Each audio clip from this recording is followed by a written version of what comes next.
everybody, it's me, GhostCritic, back for another Wednesday new comic book day pull list video. Thank you for joining me.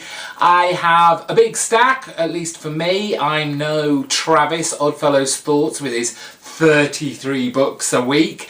Mine is a paltry 13, but still, that's a big week for me. I don't know how I'm managing to afford all these books at the moment, but I am. I'll be showing you those in just a second. Just to let you know, if you haven't already noticed, I did put a video up this Monday.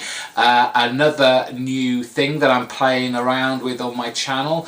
This was called The Main Event. I am looking at big kind of DC Marvel events that have happened in years gone by and doing an issue by issue breakdown of them. Thank you to everyone who's watched that so far. Thank you for all the kind comments that people have put on there.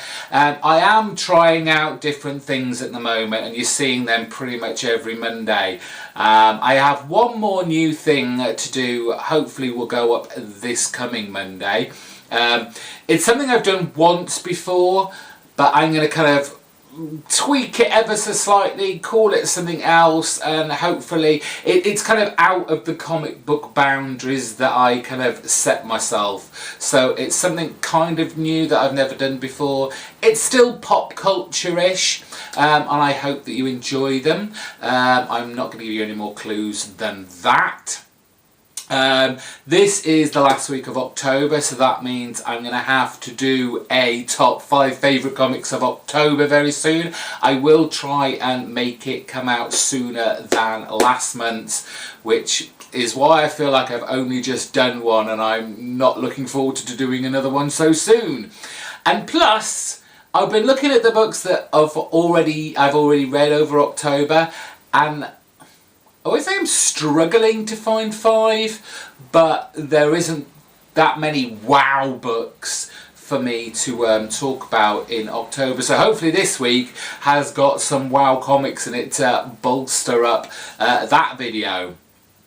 So, if you are new to my channel, you might want to subscribe to it, and if you do subscribe in the next 7 days, you will get a shout out in next week's video. Also, if you do video uploads to YouTube on a regular basis, I'll put a link to your channel in the description bar below, just like I'm going to do for Daniel, who subscribed to my channel last week. He has a comic book video channel on YouTube, and he does like in-stock trade hauls, that kind of stuff.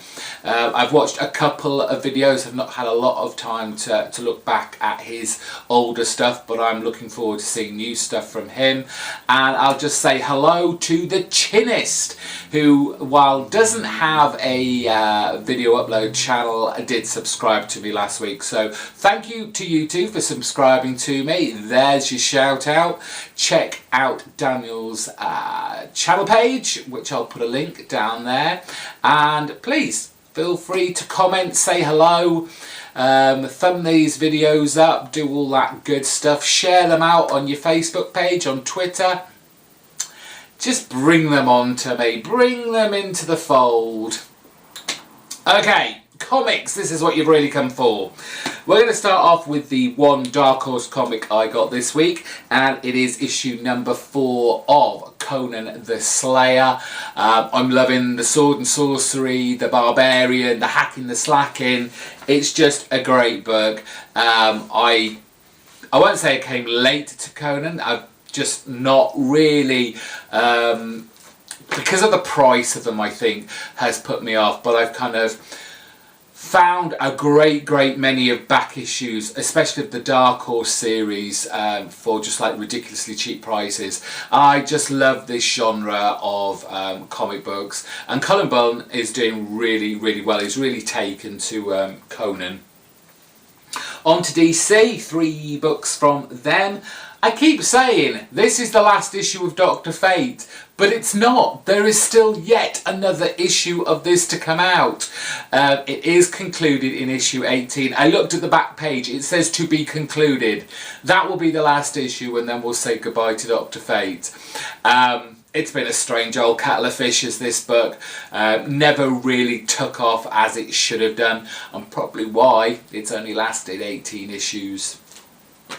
What is doing really well for me, and I'm loving them all, well, both of them, the only two main DC books I'm getting is The Flash. We're up to issue number 9, and they've done a little bit of a homage to the coming of the Silver Age. If you know your comic book history, you'll recognise the similarities to this cover and in a very famous Flash issue. But love this, like the Flash universe that they're building on there, Joshua Williamson. Gregor Kerr on Wonder Woman issue number 9, also loving this. I think we are back in the present day. It certainly looks like it, because we've got, or are we though? I don't know now, because Steve did wash up on the shores of Themyscira and she's taken him back. So maybe this is the year 1 storyline and not the present day one. It's very difficult to keep up, because last issue we had a kind of origin type story of Barbara, who became the Cheetah. So, but great stuff, loving Wonder Woman. Marvel, let's kick off with issue, 15 already, of Extraordinary X-Men. I love the X-Men, I do, and although I can't pick everything, and I decided when this new rebranding and new issue 1s come out that I could only pick one from each of the franchises, and I decided to pick this. And while it probably isn't the most popular of titles, I bet this is the most fun of the titles. Of course, it's got has it still got Ramos on artwork? Yes, Humberto Ramos is still on here, and I'm a big fan of his artwork, which makes this even more the pleasant read. The Punisher has got an annual out this week, not written by the main creators, not drawn by the main creators. This is, who have we got? We have got Jerry Conway, Felix Ruiz on art, with Lee Lowridge as the colour artist on this. Looks like it's going for that Halloween theme. Yes, it was sad that Steve Dillon passed away over, was it the weekend? It'll be interesting to see who is taken on to the book. I don't know how far, obviously, Steve Dillon was with the Punisher, the main series, but it'll be interesting to see who Becky Cloonan and Marvel, I guess in general, are going to use to replace him. Issue number 7 of Silver Surfer. This is one of those books that, while I do have a lot of fun with it, and it's kind of kooky, off-centre kind of storytelling in the only way that kind of the Allred's artwork style suits, I just don't know. This is a book that I'm kind of teetering on whether to let go or not, and cut down on my comic book spending. It's not that it's bad, it's just that it's not great. It's just a good comic. Issue 24 of Jason Aaron's Star Wars. I'm guessing we're continuing the storyline where they've hijacked a, what do they call it, a Star Destroyer. Shows my knowledge of Star Wars. And we've got this kind of elite stormtrooper gang, I guess, that have just kind of made their way into it and are gonna kind of try and take down our heroes. But it's always good fun. It's good sci-fi epic fun there. Moving on to Image, we've got issue 16 of Descender. It does seem that Jeff Lemire is kind of, for the moment, focusing on just kind of one character, and you kind of get a bit of an origin story of them. But at the same time, Jeff Lemire is very clever in pushing that story forward in the present day, so it's not just feels like a filler. It enriches that person's history, it enriches the kind of universe that he's built, and we learn more about why we are where we are now with the fear of the robots and they're seemingly getting ready to attack again. But I'm really enjoying these kind of one-shot storylines focusing on just one or two of the characters at once. Matt Fraction and Christian Ward's psychedelic sci-fi epic ody-c. This is one of those books that visually is absolutely fantastic. It cannot be denied. Christian Ward's art in here is outstanding. I just love poring over every single page because he has such a great eye, and the way he does all the panels and creates these, they all are works of art, and they should be on walls of art galleries because they are that beautiful to look at. Story wise I struggle with, but that might be just because I'm a bit stupid. Saga issue 39. This is, I think it's another part to the latest kind of war story that's coming on. We had the awful, shocking ending to the previous issue that if you've watched my top 5 favourites for September, you'll have already heard me speak about. I won't spoil that for you any more than I already spoiled it in that video, but just when you think that, you know, Saga, one of those books that you just come to expect it to be good, and so you kind of get not complacent about it. It's kind of like, well, I want something really big to happen. Yeah, okay, it's good. Now give me something more. And you kind of think, oh, this is just trundling and trundling along. And then he hits you with something like the last issue. I wasn't happy, but that's what Brian K. Vaughan does in his comics.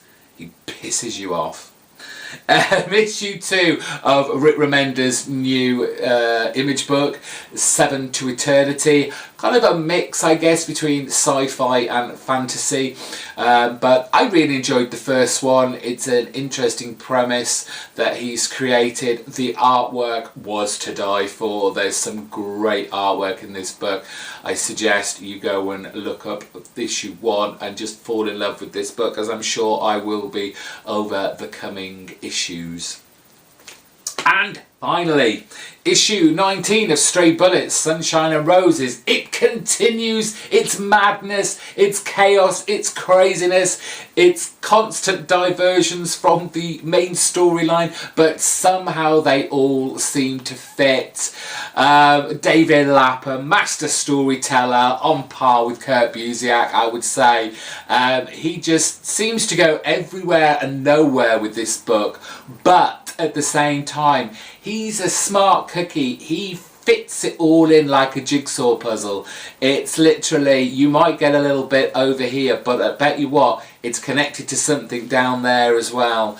Just a great book, which is well worth picking up. I'm loving the dark humour, just the out and out craziness of this book. And that's it. They're all my comic books for this week. Thank you for watching.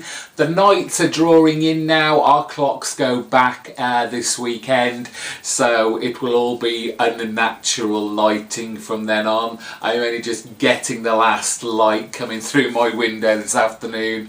But thank you for watching.